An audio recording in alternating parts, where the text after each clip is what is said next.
Matius 22 data berapa itu bang? 22, 34 kalau nggak salah. 34. Iya, coba Anda baca.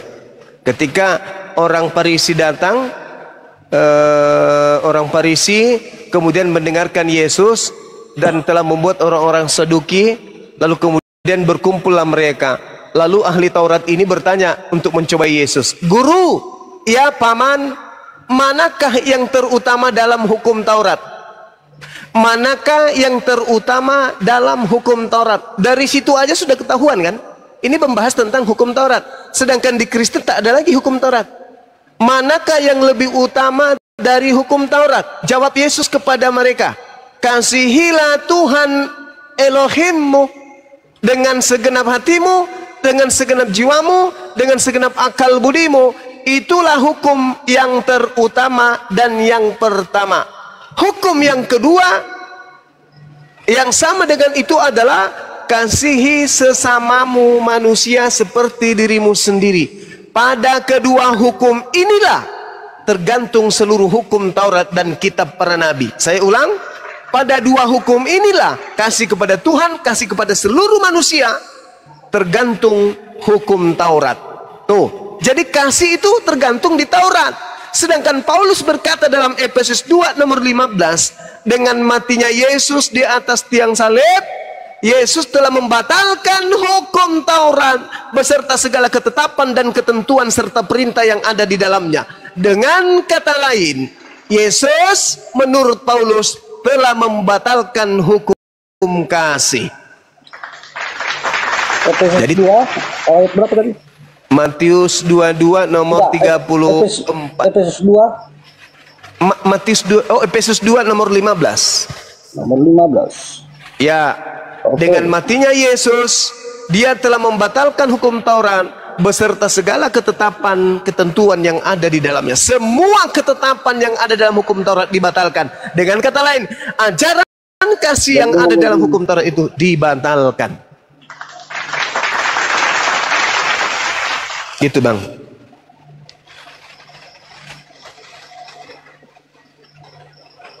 Itu kan di samping itu bang. Sebab dengan matinya Yesus sebagai manusia, ia telah membatalkan hukum Taurat dengan segala perintah dan ketentuannya untuk menciptakan keduanya menjadi satu, menjadi manusia baru di dalam dirinya, dan dengan itu mengadakan damai sejahtera. Apalagi bang yang kurang? Ya itu, dia sudah membatalkan, lalu menjadikan hukum Taurat itu bersatu dengan dirinya. Lalu apa? Mati digantung untuk Kristen. Makanya di dalam Galatia 3:13, Kristus telah menebus kita dari kutuk hukum Taurat dengan jalan menjadi kutuk, sebab ada tertulis, terkutuklah orang yang mati di atas tiang salib. Tuh, kata Paulus. Kalau itu bang, itu memang ada, terkutuklah orang yang mati di kayu salib. Itu kan artinya begini, di penjara sana pun ada juga itu yang di penjara nggak ada kesalahannya. Begitulah itu bang. Saya tidak ngerti saudara arah pembicaraan. Pernah nggak abang dengarkan berita bahwasanya di penjara itu ada salah tangkap? Pernah nggak? Ada, betul. Nah seperti itulah Yesus. Berarti Yesus salah tangkap. Yesus itu tidak punya kesalahan. Berarti salah tangkap bang. Nah seperti itulah ceritanya. Nah, kalau salah tangkap berarti semuanya salah dong.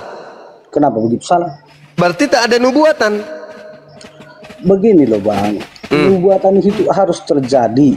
Ya katanya salah tangkap tadi. Dengan cara salah tangkap itulah terjadi kejadian itu. Jadi Yesaya 53 itu nggak ada hubungannya. Apa itu bang? Yesaya 53. Yesaya.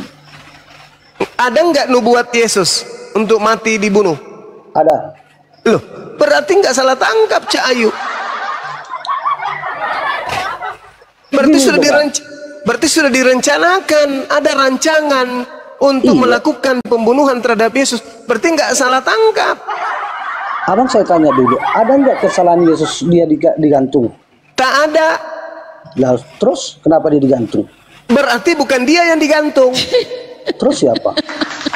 Loh, kan tak ada salahnya. Katanya yang digantung itu orang terkutuk. Maksudku terus siapa yang digantungkan? Abang bilang tadi. Orang yang terkutuk, Bang. Baca Ulangan 27 nomor 25. Terkutuklah orang yang makan uang suap untuk menyerahkan orang benar agar dibunuh. Itu siapa pelakunya? Yudas. Yudas. Alhamdulillahirabbil alamin. Berarti yang terkutuk di situ siapa?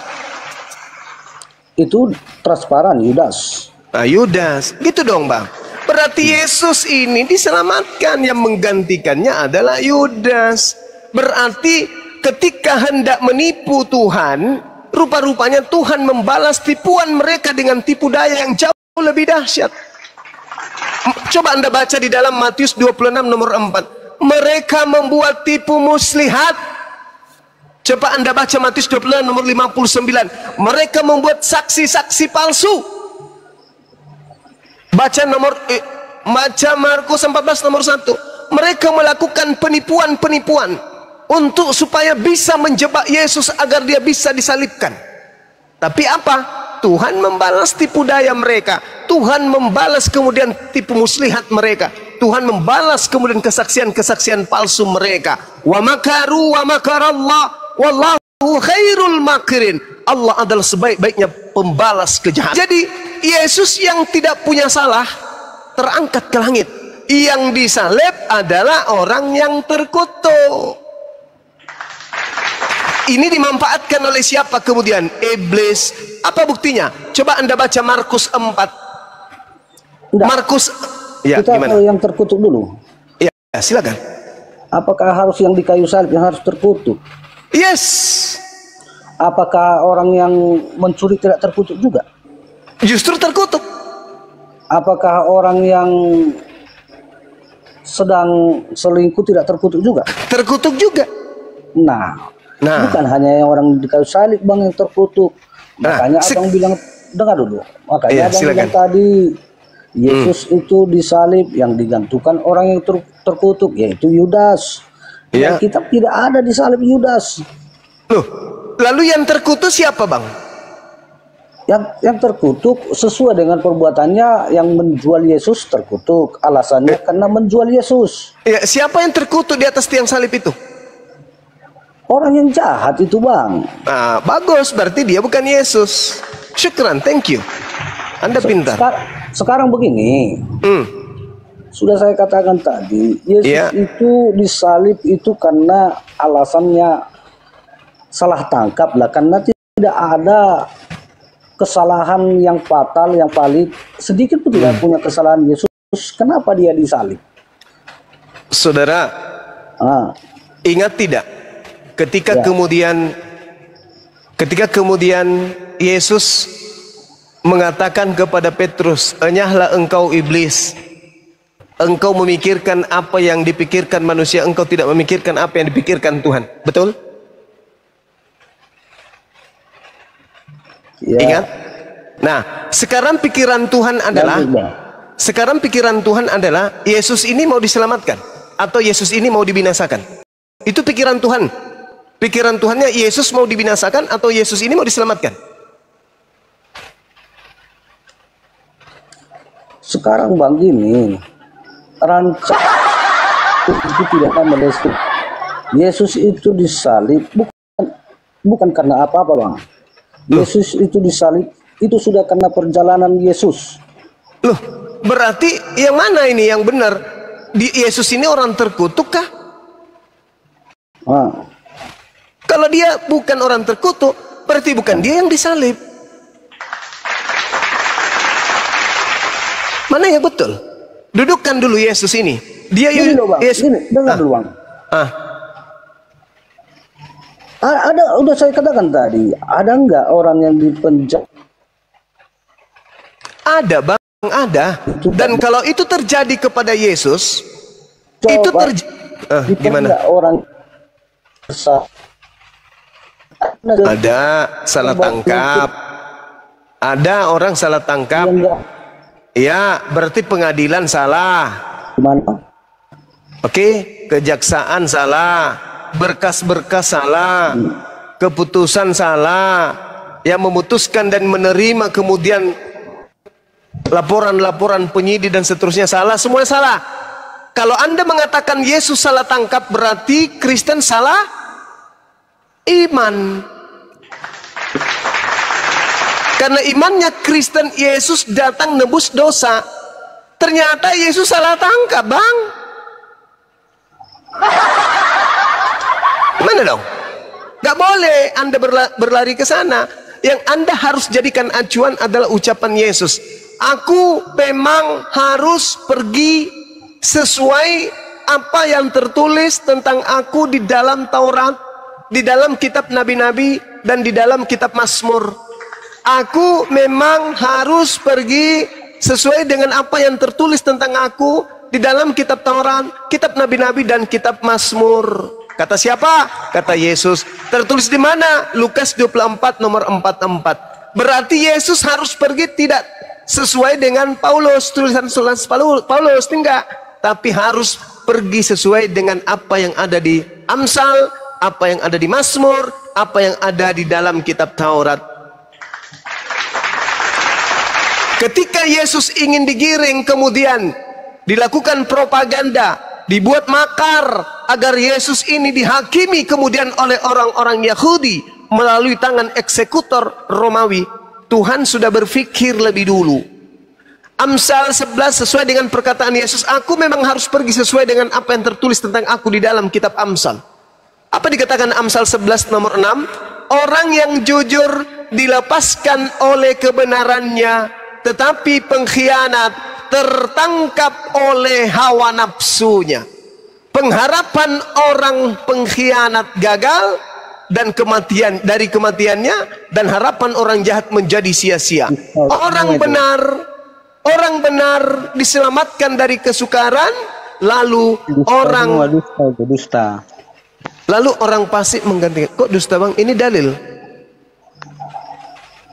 Amsal 11 nomor 6, nomor 7, nomor 8 Anda katakan itu dusta. Ayat itu bukan nubuatan Yesus, Bang. Itu untuk secara umum. Itu. Baik, saya tanya sama saudara, Yesus orang benar atau bukan? Begini ya. Dengar. Tadi waktu dibilang kawan itu salah tangkap, Abang bilang harus sesuai dengan nubuatan. Sudah sesuai dengan nubuatan, Abang bilang si Judas yang Hey, kalau tidak sesuai dengan nubuatan, baru Anda katakan salah tangkap. Kalau sesuai dengan nubuatan, tadi dibilang Abang itu berarti salah tangkap. Abang bilang kalau salah tangkap tidak sesuai dengan nubuatan. Betul sekali. Benar 100%. Secara nubuatan kalian bilang Yudas yang ditangkap. Kayak mana secara pemikiran kalian? Sekarang kalau sudah dinubuatkan, saudara, kalau sudah, saya tanya, Bang. Kamu yang harus jawab pertanyaan saya. Yesus yang dinubuatkan untuk mati di salib atau bukan? Ya, dinubuatkan, Bang. Kenapa Anda mengatakan salah tangkap? Sekarang gini, saya tanya. Sekarang begini. Kalau sudah punya nubuatan mati di salib dan Yesus yang disalib, berarti tidak salah tangkap. Apa sih orang ini? Kamu yang mengatakan Yesus salah tangkap, berarti tak ada nubuatan dong kalau gitu.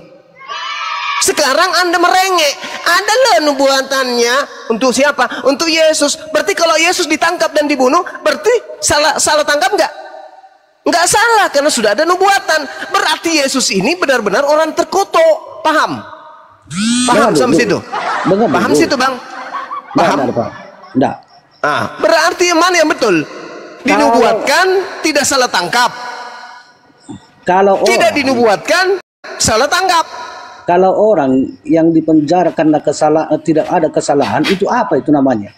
Salah tangkap, Paman. Terus Yesus nggak punya kesalahan lalu disalib, apa namanya itu? Yesus tidak punya kesalahan tapi disalib. Dia salah tangkap. Ya, salib kalau begitu. Karena nggak punya salah tangkap berarti tak ada nubuat. Abang ini gimana? Itu sudah dibuatkan, tetapi dengan cara salah tangkap itulah, dengan cara salah coba tangkap kamu, itulah. saudara, coba kamu tunjukkan kepada saya ada nubuatannya salah tangkap. Sekarang ini, Bang. Hei, saudara, yang saya bacakan dalil, dengar, pelan-pelan ya, pelan-pelan saya bacakan dalilnya ya. Orang yang jujur dilepaskan oleh kebenarannya. Pertanyaan saya, Yesus orang benar atau bukan? Cocok itu salah tangkap, bukan Yesus yang ditangkap, bukan Yesus disalib. Udah. Saya ulang lagi. Benar. Orang yang jujur dilepaskan oleh kebenarannya. Akulah jalan, akulah kebenaran. Yesus dilepaskan atau tidak? Yesus itu lepas. Dilepaskan? Bukan dari yang hidup, tapi setelah dia mati. Ketawa. Setelah dia mati kan hidup lagi. Ada orang yang jujur dilepaskan oleh kebenarannya, tetapi pengkhianat tertangkap. Siapa yang pengkhianat? Yesus rupanya. Yesus kan lepas setelah dia mati. Yang tertangkap siapa? Kalau masalah tertangkap itu banyak itu, Bang. Bukan mengarah ke Yesus itu. Ulaikahum syarrul Jangan fokus ke Yesus masalah tertangkapnya. Jangan fokus ke Yesus. Siapa yang bersalah pun kena tangkap itu. Jangan fokus ke Yesus. Yesus itu selamat. Yukhadi'una Allah walladzina amanu wa ma yakhda'una illa anfusahum wa ma yasrun. Anda ingin menipu Allah dan menipu orang-orang beriman, tapi sesungguhnya Anda sedang menipu diri Anda sendiri loh. Juma yang sedang berdusta, Juma yang sedang berdusta. Yesus itu orang yang mengajarkan kebenaran, betul? Juma yang berdusta. Dia nggak mau kan, dia melindungi Yesus palsu, dia lindungi Yesus palsu. Sekarang begini saudara, kenapa kalian ini Kristen pingin kali Yesus mati, padahal Yesus itu orang benar? Kenapa? Apa bedanya Anda dengan iblis? Kutanya dulu. Mau tahu nggak iblis itu? Iblis datang mencobai, membawa kebumbungan bait suci agar Yesus mati. Nggak berhasil, Yesus dibawa ke padang gurun. Nggak berhasil lagi, Yesus dihantarkan lagi supaya Yudas berkhianat agar Yesus dibunuh. Oke? Setelah itu iblis berusaha lagi merasuki imam kepala, mahkamah agama, orang Farisi, ahli Taurat agar Yesus dibunuh. Iblis pingin kali Yesus dibunuh. Kenapa kalian juga pingin Yesus dibunuh? Bedanya antara kalian dengan iblis apa? Jawab saya. Iblis mau Yesus dibunuh, kalian juga mau Yesus dibunuh. Bedanya kalian dengan iblis itu apa? Jawab. Kami tak pernah menginginkan Yesus dibunuh. Loh, kamu mempertahankan dari tadi ngotot. Saya sudah memperjuangkan, saya baca dalil. Orang yang jujur dilepaskan oleh kebenarannya. Yesus lepas dong, karena dia orang benar. Tetapi pengkhianat. Tetapi setelah pengkhianat ia mati lepas. Terbukti bahwa dia itu tidak berdosa, dia hidup kembali. Itu lepasnya. Mama. Adakah yang seperti itu? Loh, bagaimana dengan dalil yang mengatakan bahwa di dalam Amsal 21 nomor 18? Ayo, Anda itu bikin judul aneh-aneh.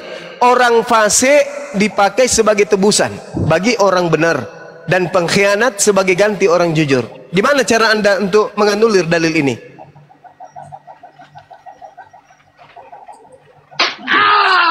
Oke, debat.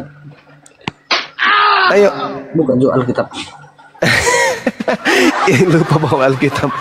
Yesus berkata, aku memang harus pergi sesuai dengan apa yang tertulis tentang aku di kitab Amsal. Amsal 21:18, orang fasik, Paulus itu apa? Si Yudas itu fasik. Orang fasik dipakai sebagai tebusan bagi orang benar. Yesus orang benar. Gak ada Yesus ngomong gitu, Juma. Kau dusta aja. Apa? Dusta aja kerjamu. Gak ada bilang Yesus aku akan terjadi nubuatanku seperti di kitab Amsal. Gak ada Yesus ngomong gitu. Kau dusta aja kerjamu. Kalau ada gimana? Gak ada itu, gak ada. Kalau ada kucakar mulutmu, boleh? Itu Juma. Kutanya dulu samamu. Kalau ada tertulis boleh aku cakar mulutmu? Ini nggak sopan ini Juma ini. Lah kamu yang tidak sopan. Kau bilang saya pembohong barusan. Kau bilang saya nipu-nipu barusan. Kau yang tidak sopan. Saya di sini sebagai penginjil, haram hukumnya menyampaikan sesuatu yang tidak ada datanya. Paham kau? Saya bukan penyesat. Saya menghantarkan kau kepada kebenaran. Yesus berkata di dalam Lukas 24 nomor 44. Inilah perkataanku yang telah kukatakan kepadamu ketika aku masih bersama-sama dengan kamu. Yakni bahwa harus digenapi semua yang ada tertulis tentang aku di dalam kitab Taurat Musa, kitab Nabi-Nabi, dan kitab Mazmur. Tuh tertulis. Mau dicakar mukamu? Mau? Mau? Mau kucakar mukamu? Mau? Jangan kau katakan saya penyesat, pembohong, pendusta. Enggak. Aku berbicara sebagai penginjil. Saya gunakan dalil-dalil karena saya tidak menemukan lagi Injilnya Yesus kecuali hasil penulisan wartawan yang tidak diketahui siapa dia. Jadikan sebagai data untuk menyadarkan kamu, karena kitab ini yang Anda gunakan untuk menyesatkan diri Anda sendiri.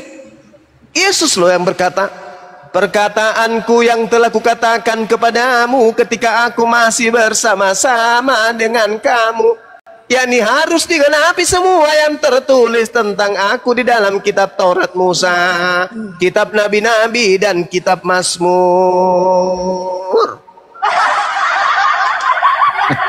Kata Yesus loh. Tidak dikatakan aku harus pergi menggenapi nubuatan yang tertulis di dalam kitab Roma, Galatia, Filipi. Nggak ada. Yang tertulis adalah kitab Nabi-Nabi, kitab Mazmur, kitab Taurat Musa. Jadi acuan untuk menjelaskan Yesus cara perginya meninggalkan dunia harus berdasarkan kitab-kitab tersebut. Di Amsal jelas dikatakan orang benar diselamatkan dan yang dipakai sebagai ganti adalah orang fasik, pengkhianat sebagai ganti orang jujur. Yesus orang jujur, Yudas pengkhianat. Maka ketika Yesus ingin ditangkap, yang menggantikannya sopo? Pengkhianat. Pengkhianat. Sopo pengkhianatnya? Mister Yudas. Yudas. Gitu aja kok bingung. Kenapa Anda begini? Kenapa Anda begini? Karena pada diri Anda itu ada iblis yang menjebak Anda di dalam kebohongan yang sudah turun-temurun mendarah daging dari sejak semula. Paham? Dalil disajikan kok dilawan semua. Kalian ini kenapa ngotot Yesus harus mati? Yesus itu orang benar. Apa di dalam tertulis di dalam Ulangan Keluaran 23 nomor 7? Jangan kau membunuh orang yang benar. Jangan kau membunuh orang yang tidak bersalah. Itu perintah Tuhan. Berarti Yesus tidak boleh dibunuh karena Yesus orang benar. Itu bukan untuk Yesus itu kalimatnya Juma. Tadi Yesus berkata, apa yang tertulis tentang aku di dalam Taurat, Keluaran itu adalah Taurat. Cak Ayu, pingin rasanya kuludahi mukamu kawan. Coba kau dekat sini, kuludai mukamu, betul. Bang Juma. Taruh dari, jangan ikut campur dulu dari. Diam dulu kau di pojok. Coba kau dekat di sini. Aku berdahak, ku lempar dahakku itu ke matamu. Kenapa? Karena kau punya mata, kau punya otak, kau punya Bible. Tertulis demikian adanya. Kau bantah pula. Hah? Malaikat dari mana lagi yang kau harapkan untuk menyelamatkan kau? Bang Suma tanpa kau bayar, gratis ku ajarin samamu.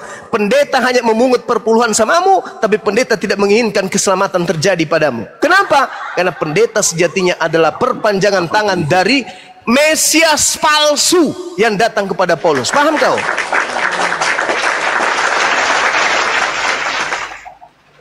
Keluaran mengatakan, jangan kau membunuh orang yang tidak bersalah. Yesus ada salah enggak? Ada dong. Enggak ada. Yesus itu manusia suci loh. Berarti enggak boleh dibunuh Yesus itu. Ketika orang-orang Yahudi berupaya karena iri dengki cemburu kepada kehebatan Yesus, mereka berkongkol untuk membunuh Yesus. Mereka melakukan tipu muslihat sampai di dalam Matius 27 nomor 18. Apa kata Pilatus? Orang-orang ini bersekongkol menyerahkan Yesus karena dengki. Mereka dengki, ingin menyerahkan Yesus. Apakah Tuhan pencipta langit dan bumi yang telah mengutusnya membiarkan orang dengki membunuh orang yang disucinya, orang yang disukainya? Gak mungkin. Apa yang terjadi? Yaitu tadi Amsal 21:18, pengkhianat yang menggantikan dia. Kalian disesatkan oleh Mesias palsu itu dengan memanfaatkan penyaliban. Coba Anda lihat di dalam Markus 4. Boleh dibuka Markus 4, Bang Handi atau Bunda Rahma? Nomor Di data nomor 4, nomor 5, nomor 6, nomor 7, nomor 7, nomor 7, nomor 8, nomor 14. Sorry. Bukan ini, bukan Markus, tapi Lukas 4 coba. Satu perikop, Bang. Kalau saya tidak salah, ada tertulis perikopnya percobaannya, di perikopnya padang percobaan gurun. di padang gurun. Betul, Bang Handi minta tolong dibacakan, Bang. Dibacakan kemudian dari data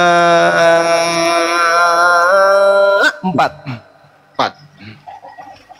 Jawab Yesus kepadanya, ada tertulis, manusia hidup bukan dari roti saja. Kemudian ia membawa Yesus ke suatu tempat yang tinggi. Iblis ini ya? Iya. Dan dalam sekejap mata ia memperlihatkan kepadanya semua kerajaan dunia. Kata iblis kepadanya, segala kuasa serta kemuliaan akan kuberikan kepadamu, sebab semua itu telah diserahkan kepada aku. Dan memberikannya kepada siapa yang kehendak. Jikalau engkau menyembah aku, seluruhnya itu akan menjadi milik. Yesus berkata, ada tertulis, engkau harus menyembah kepada siapa? Kepada Tuhan Allah yang ada di langit, dan hanya kepada Dia saja engkau berbakti. Terus? Yes. Kemudian ia membawa Yesus ke Yerusalem dan menempatkan dia di bumbungan bait Allah, lalu berkata kepadanya, jika engkau anak Allah, jatuhkan dirimu ke bawah. Terus? Sebab ada tertulis mengenai engkau, ia akan memerintahkan malaikat-malaikatnya untuk melindungi engkau, dilindungi. Dan mereka akan menantang engkau di atas tangannya supaya kakimu jangan terantuk kepada batu. Yesus menjawabnya, ada firman, jangan engkau mencobai Tuhan Allahmu. Sesudah endingnya nomor 13. Sesudah iblis mengakhiri semua pencobaan itu, iblisnya mundur dari Yesus dan apa, Bang Hadi? Menunggu waktu yang baik. Menunggu waktu yang baik. Iblisnya mundur. Wah, ternyata Yesus susah untuk dicobai. Yesus ini susah untuk dikelabui. Yesus susah untuk dikibulin. Mundur iblisnya sambil apa? Menunggu waktu yang tepat. Kapan waktu yang tepat itu? Ketika orang-orang Yahudi tidak suka kepada Yesus, itu dijadikan oleh iblis sebagai ajang yang bermanfaat dan baik untuk kesempatan itu. Apa yang terjadi? Dia merasuki Yudas. Ketika huru hara terjadi antara orang Yahudi, orang Farisi, Anda boleh baca di dalam Yohanes 11 nomor 45 sampai nomor 57. Baca di situ.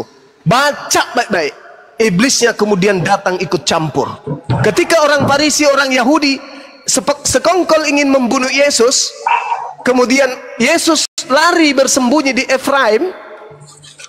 Kemudian iblis merasuki Yudas agar Yudas menyampaikan kepada orang-orang Yahudi, tempat orang Roma, tempat persembunyian daripada gurunya. Iblis masuk ke dalam Yudas. Apa tujuannya iblis masuk ke Yudas? Agar Yesus disalibkan. Selesai di situ, iblis merasuki imam kepala, mahkamah agama, orang Farisi, agar mereka melakukan persekongkolan, membuat saksi palsu, membuat tipu muslihat. Agar apa? Agar Yesus disalibkan. Iblis berupaya untuk mencelakai Yesus, baik melalui iblis langsung maupun melalui orang lain.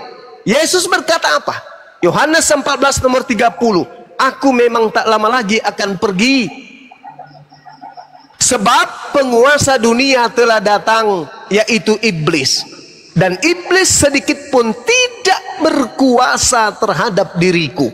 Berarti upaya iblis merasuki Yudas, merasuki iman kepala, merasuki kemudian mahkamah agama, orang Farisi, ahli Taurat, itu semuanya sia-sia. Iblis tidak berhasil. Iblis tidak akan berkuasa sedikit pun terhadap diriku, kata Yesus. Itu kata Yesus. Maka ketika kemudian mereka gagal semuanya, Yesusnya terangkat ke langit, maka apa yang terjadi? Iblis kemudian datang berpura-pura menjadi Mesias. Itulah yang dinubuatkan Yesus. Waspadalah kepada iblis yang datang ke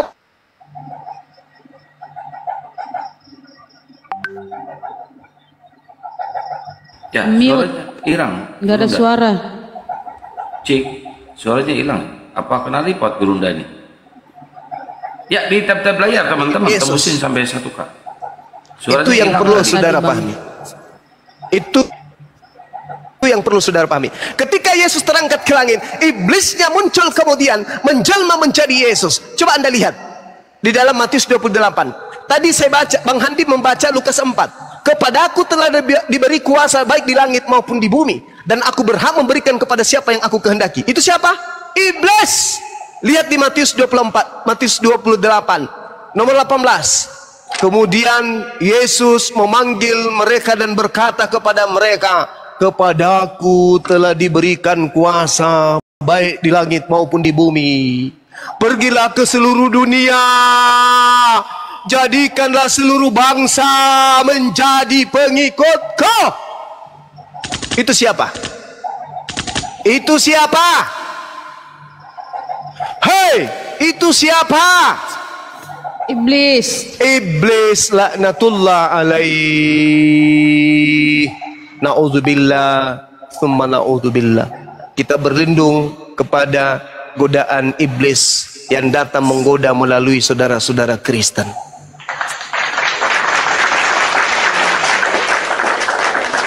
Jangan sangka yang datang kepada Paulus itu Yesus.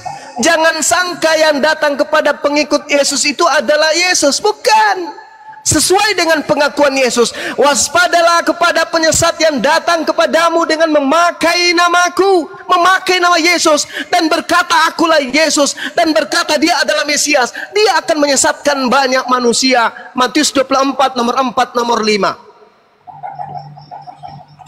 Aku berkata kepadamu, aku diutus hanya kepada domba-domba yang hilang dari umat Israel. Tiba-tiba berubah. Pergilah ke seluruh dunia, beritakanlah, ajaklah, jadikanlah seluruh bangsa menjadi muridku. Padahal itu bukan Yesus yang asli. Yesus yang asli mengatakan, aku hanya diutus kepada domba yang hilang dari umat Israel. Yesus palsunya, pergilah kepada seluruh bangsa, jadikanlah seluruh bangsa menjadi muridku. Itu bukan Yesus asli. Itulah Yesus palsu yang dinubuatkan oleh Yesus asli. Makanya endingnya di mana? Camkan baik-baik saudaraku, Acoy dan Ersitorus dan juga Darius, camkan pernyataan saya. Makanya endingnya di mana? Matius 7 nomor 22-23. Pada hari terakhir nanti, Kristen-Kristen akan memanggil aku Tuhan. Bukankah kami bernubuat, mengusir setan, bermujizat pakai namamu juga? Apa kata Yesus? Pada saat itulah aku akan berterus terang kepada Kristen, enyahlah daripadaku, kalian semua adalah pembuat kejahatan. Aku tidak mengenal kalian.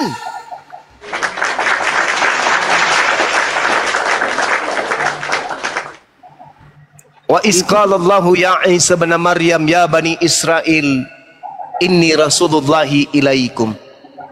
Wa isqalallahu ya Isa bin Maryam a anta qulta linnas tahizuni wa ummi qala subhanaka ma yakunu li an aqula ma laysa li bihaqq ma qultu lahum illa ma amartani bi ani a'budullaha rabbi wa rabbakum. Hei Isa, ya Allah, apakah kamu yang mengajarkan Kristen untuk menuhankan dirimu selain daripada aku?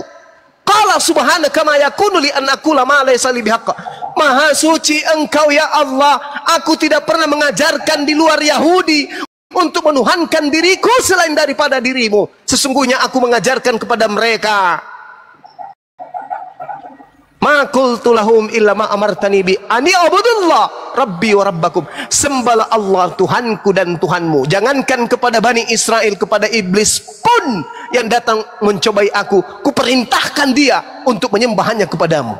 Dan bahkan di dalam Yohanes 4 nomor 24 nomor 22, dari Yohanes 4 nomor 22 tertulis dengan sangat jelas di sana, Aku dan pengikutku menyembah apa yang kami kenal. Kalian semua menyembah apa yang tidak kalian kenal. Kami bisa mau dengar khotbah loh Juma. Pasang otakmu baik-baik. Aku sedang meruqyah kau menggunakan Bible. Paham? Kami bukan dengarkan khotbah. Sekarang pertanyaan saya kepada saudara, apakah Yesus menubuatkan akan munculnya Yesus palsu? Ya atau tidak? Sekarang saya tanya, tegas-tegas saya jawab. Yesus atau Yudas yang disalib? Ketika ditanya balik tanya, itulah buktinya di dalam dirimu hanya ada roh si jahat. Ditanya malah balik tanya, bukannya mau menjawab pertanyaan. Si iblis malah menggoda dirimu, menjawab pertanyaan dengan bertanya. Kapan kau bisa sehat? Kapan? Hah? Kapan? Saya bertanya, apakah Yesus mengatakan akan datang Yesus palsu? Ya atau tidak? Sekarang aku ingin bertanya, kira-kira yang membuat kau seperti ini apa? Kebenaran atau kesesatan? Ini pertanyaan mendasar. Yesusnya mengajarkan kemudian kepada muridnya akan muncul Yesus palsu, ya atau tidak? Jawabanmu? Kamu melindungi Yesus palsu, kawan. Kamu berusaha untuk menyembunyikan identitas iblis yang ada pada dirimu, kawan. Gak ada Yesus palsu, gak ada. Berarti Yesus pembohong.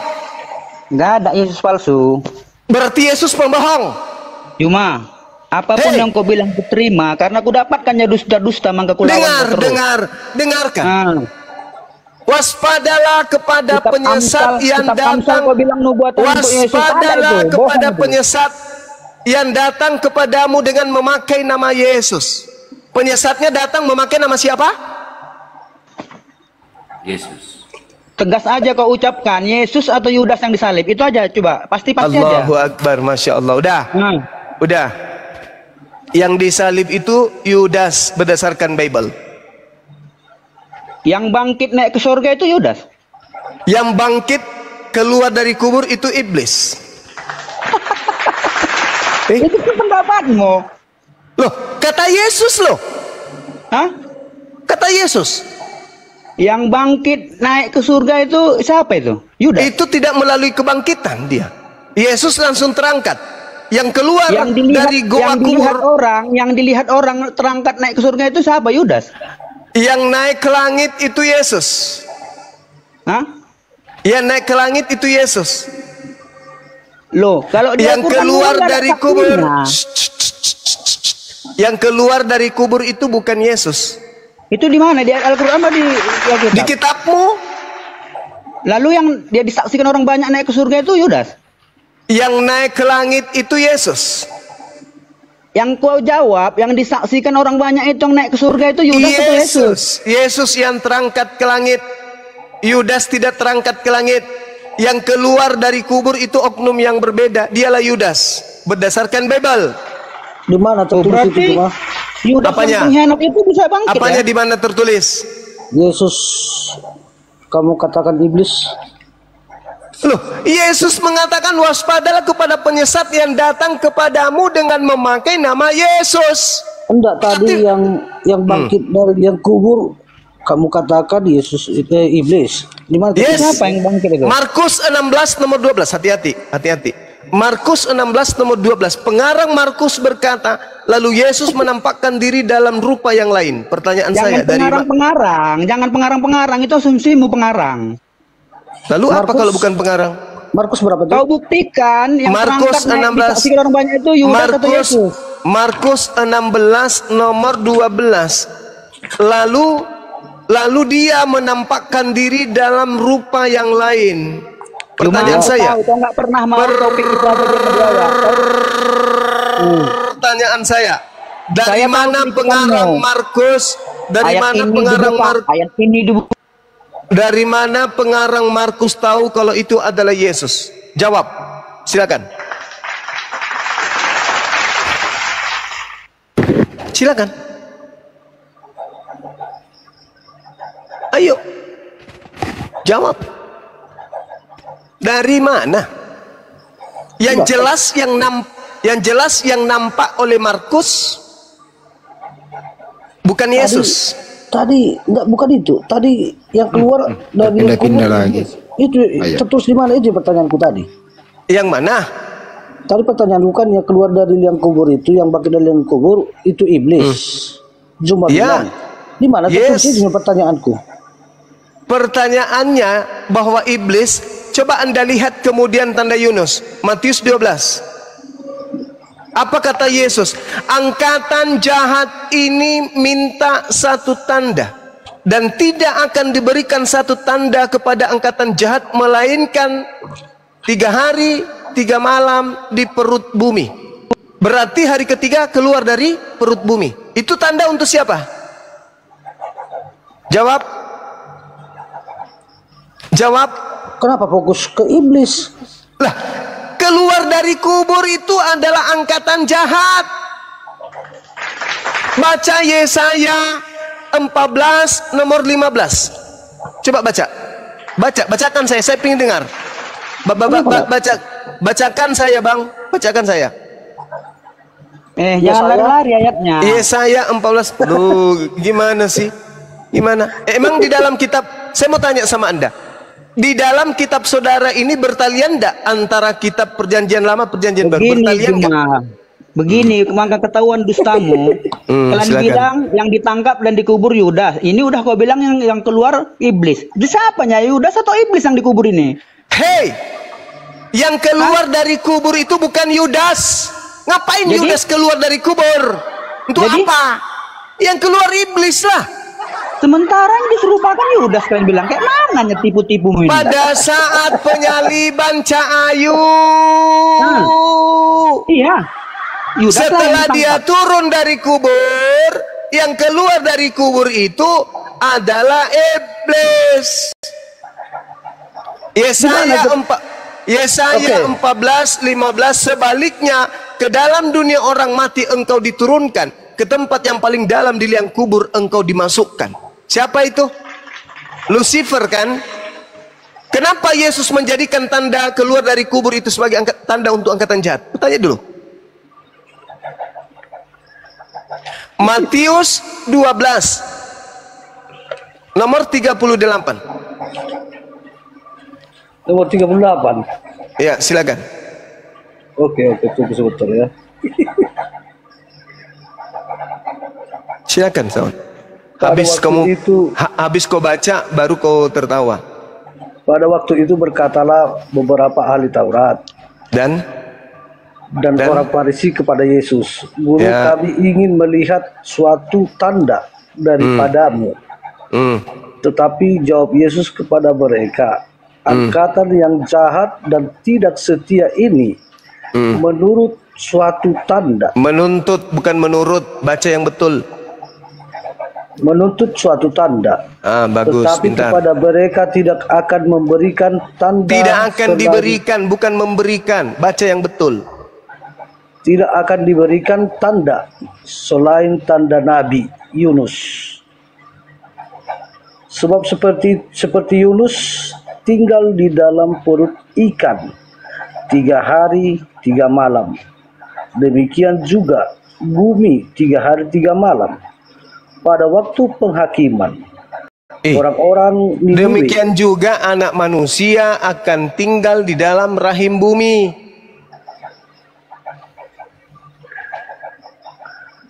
Ya, terus. Itu tanda untuk siapa? Lanjutlah, cuma jangan separuh dulu. 3 hari 3 malam. Saya tanya, itu tanda untuk siapa? Yesus. Tanda untuk siapa?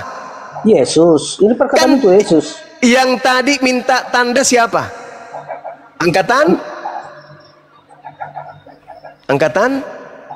yang jahat. Angkatan jahat. Kalau sudah 3 hari di dalam perut bumi ngapain? Lanjut ke hari keempat atau bangkit. Demikian juga anak manusia akan tinggal di dalam rahim bumi 3 hari 3 malam. 3 malam. Setelah 3 malam, besoknya bangkit atau tidak? Bangkit. Bangkit. Itu simbol tanda untuk siapa? Sabar dulu, cuma kita baca dulu semua. Pada waktu penghakiman, orang-orang Niniwe akan bangkit bersama angkatan ini. Dan penghukumannya juga. Sebab orang-orang Niniwe itu bertobat setelah mendengar pemberitaan Yunus. Terus? Iya. Apa? Dan sesungguhnya yang ada di sini lebih daripada Yunus. Berarti terus? Lebih jahat kan? Lebih dari Yunus. Yunus tahu orang jahat Yunus. Tidak, bukan orang Niniwe.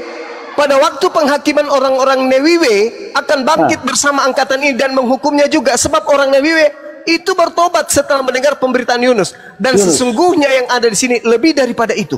Artinya angkatan jahat ini lebih daripada orang-orang Niniwe. Sekarang pertanyaannya kepada saudara, ini keluar dari kubur pada pagi hari di hari ketiga itu angkatan Yunus itu simbol untuk angkatan jahat atau angkatan baik? Semua mulai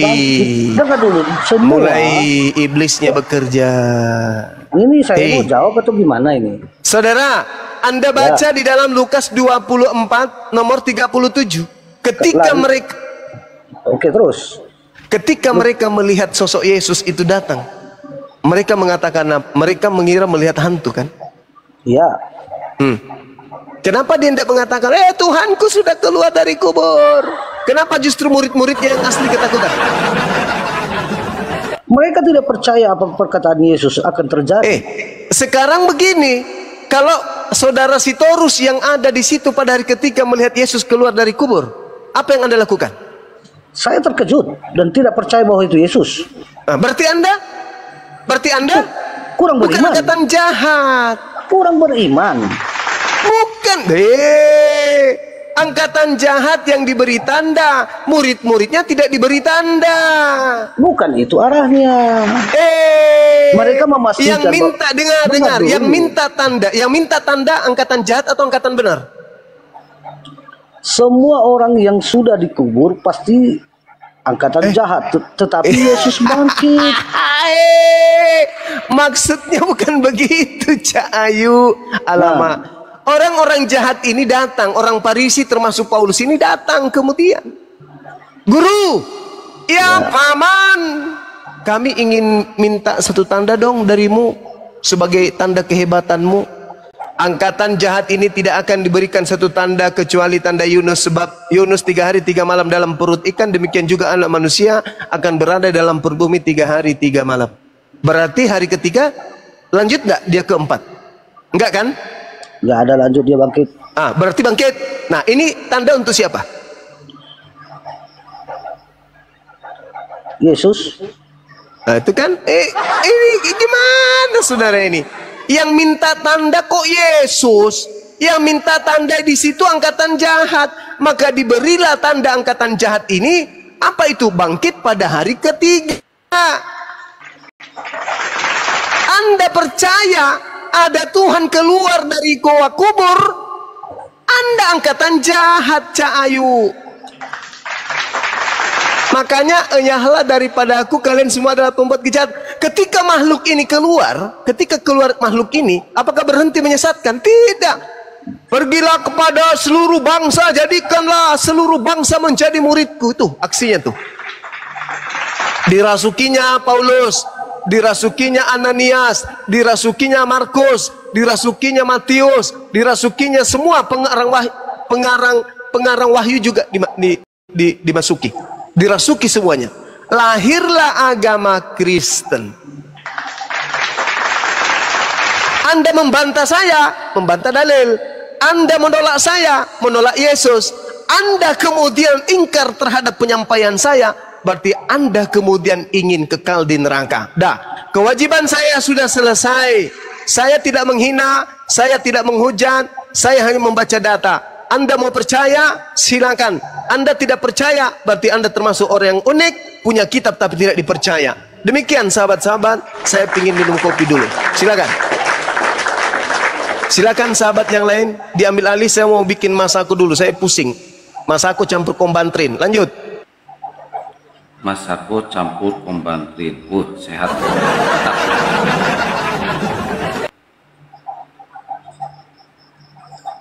Nggak ditemukan. Bang Julfika, Assalamualaikum. Nggak ditemukan bahwasanya iblis tadi yang keluar dari kubur itu. Waalaikumsalam Kang Kian Santang. Assalamualaikum para gurunda. Waalaikumsalam. Tidak ditemukan iblis keluar di mana? Tadi kan cuma bilang yang keluar dari liang kubur itu iblis, nggak ada ditemukan. Yang telak dari iblis katanya nggak ada. Cuman ambil data dari sana, ambil data dari sana, ambil data dari sana. Tetapi nggak arahnya ke iblis. Terus Paulus pernah mengatakan bahwa dia sudah dipilih sejak dari kandungan ibunya. Nah, di dalam Mazmur menuliskan dan mengatakan bahwa penyesat-penyesat itu berasal dari kandungan-kandungan ibunya. Nah, itu dia. Nah, itu yang pertama, Ersitorus. Ya. Dan yang kedua begini. Di dalam Kisah Para Rasul, Paulus mengaku pernah bertemu dengan Yesus, sementara yang dia temui hanyalah seberkas cahaya. Dan cahaya itu berkata, "Akulah Yesus yang telah engkau aniaya." Kalau teman-teman Kristen ingin memperkuat ayat itu, pertanyaan yang simpel dari saya, di mana Paulus pernah menganiaya Yesus secara fisik? Di mana? Paulus menganiaya Yesus. Menganiaya. Mana Paulus menganiaya Yesus secara fisik? Kalau teman-teman Kristen ingin menguatkan ayat itu, bahwa Paulus pernah bertemu Yesus ketika di dalam perjalanan ke Damsik, pertanyaan saya simpel. Di mana Paulus menganiaya Yesus secara fisik? Yang dikatakan di situ, "Akulah Yesus yang telah engkau aniaya." Pertanyaan saya, di mana Paulus menganiaya Yesus? Silakan.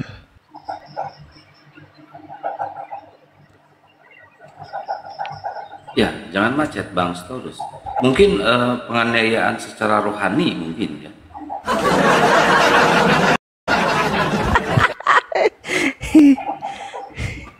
Ini si Torus ini kenapa sih dari tadi kok begini banget ya?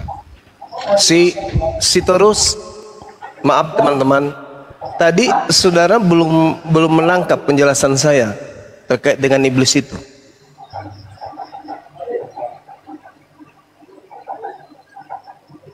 Belum.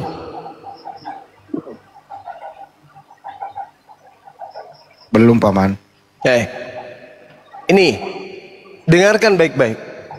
Terutama juga teman-teman apologet Islam yang pemula.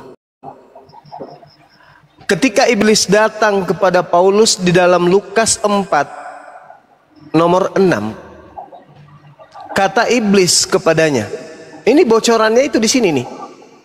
Segala kuasa serta kemuliaan akan kuberikan kepadamu, sebab semua itu telah diserahkan kepadaku, dan aku memberikannya kepada siapa saja yang ku kehendaki. Itu iblis.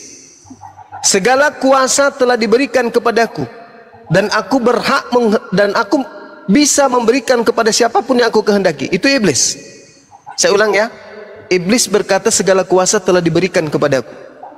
Coba Anda lihat di dalam Matius 28 nomor 18. Setelah diberitakan Yesus bangkit, Yesus ngaku segala kuasa di bumi telah diberikan kepadanya. Itu siapa itu?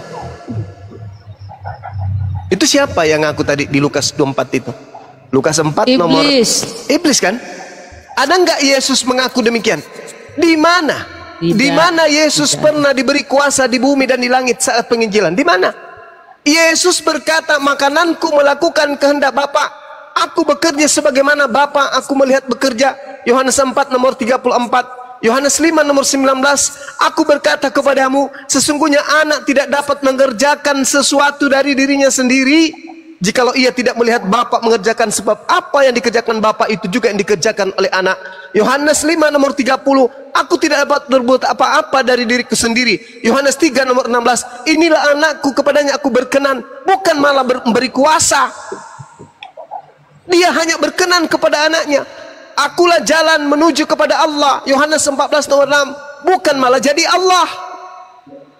bukan menjadi Tuhan. Aku jalan menuju kepada Tuhan, bukan menjadi Tuhan.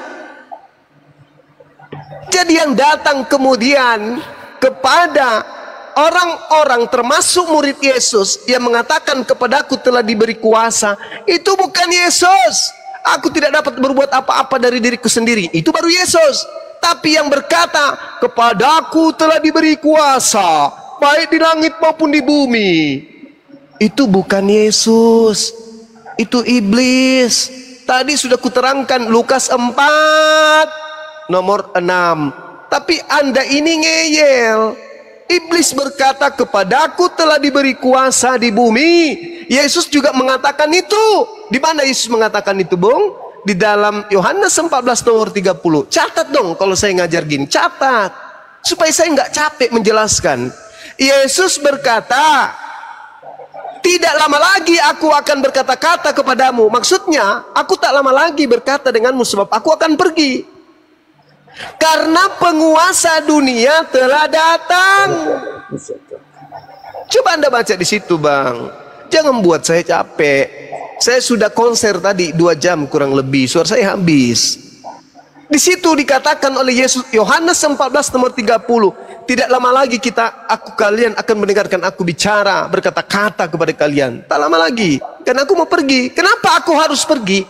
Sebab penguasa dunia telah datang. Siapa penguasa dunia yang dimaksud oleh Yesus? Dan iblis tidak berkuasa sedikit pun terhadap diriku. Siapa itu penguasa dunia? Siapa? Siapa penguasa dunia? Hei! Siapa penguasa dunia? Siapa iblis. Penguasa dunia? Menurut siapa?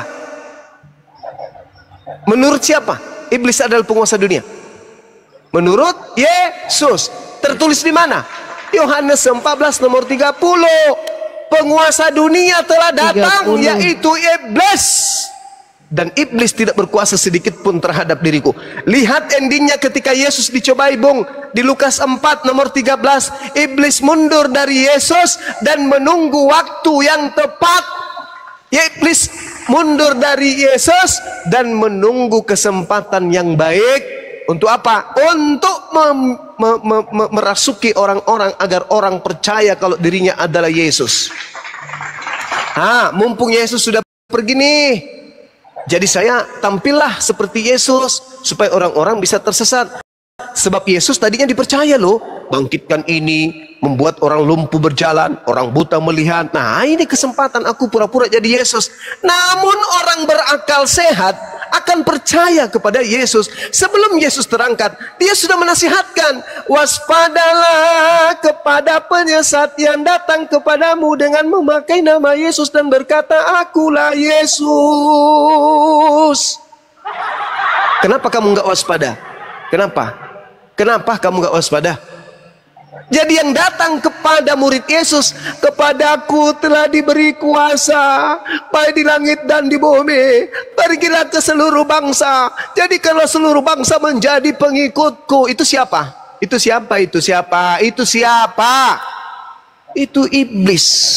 Iblis. Jadi yang kau sembah melalui Yesus itu iblis.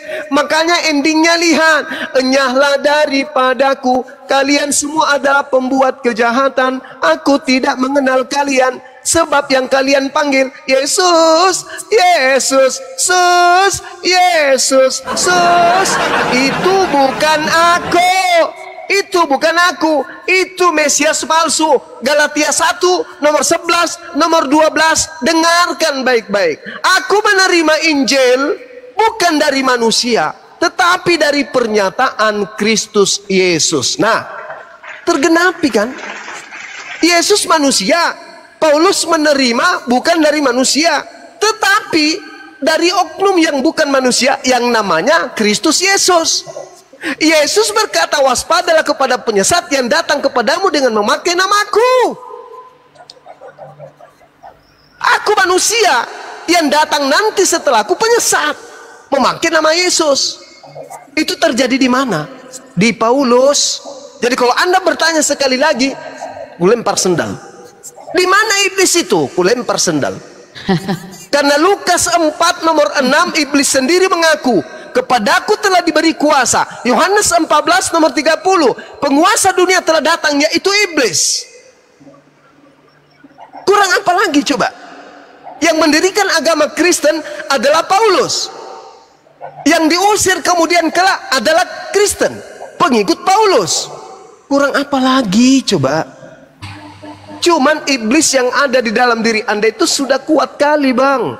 Anda makan babi dari kecil, makan anjing, makan monyet, makan kera, makan biawak, makan kuda nil, singa, kemudian ular naga, apalagi dinosaurus. Anda makan semua, maka semakin kuat, ya, semakin kuat pengaruh iblis pada diri Anda. Tapi mohon setelah ini coba kurangi makan babi.